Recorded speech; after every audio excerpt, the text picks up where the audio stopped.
Cup চা দাও তো। আমি মাত্র আসছে বাইরে থেকে। কেমন আছে কেমন গেছে তিনি এসব জিজ্ঞেস না করে হুকুম করে বসলেন চা নিয়ে আসতে। ওই ভেবে বলি নাই, অভ্যাসবশত বলে ফেলেছি। অভ্যাসটাই তো আপনাদের এরকম, মেয়েদেরকে দাসী মনে করা। কি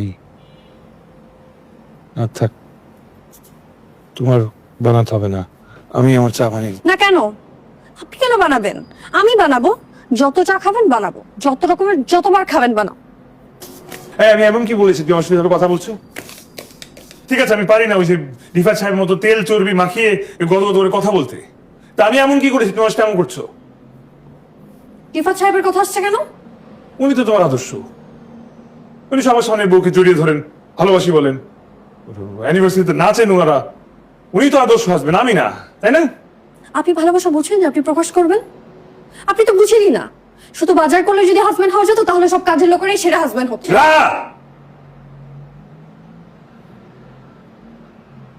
তোমাদের সব মুখে মুখে আই লাভ ইউ বলে, এগুলো সব লোক দেখানো। তুমি একবার জিজ্ঞেস করছো আমি কেমন আছি? আমি নাই পারি না বলতে এগুলা। তুমি যে আদৌ আমাকে ভালোবাসো এটাই তো আমি জানি না।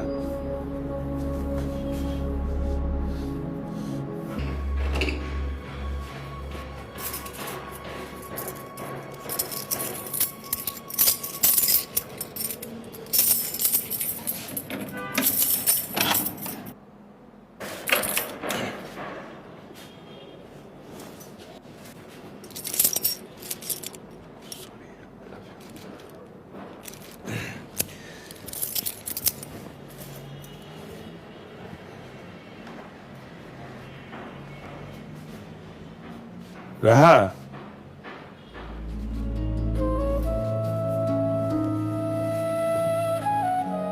রাহা,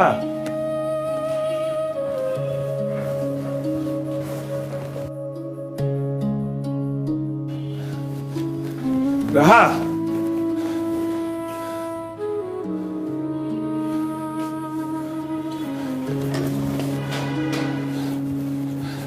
রাহা, রাহা।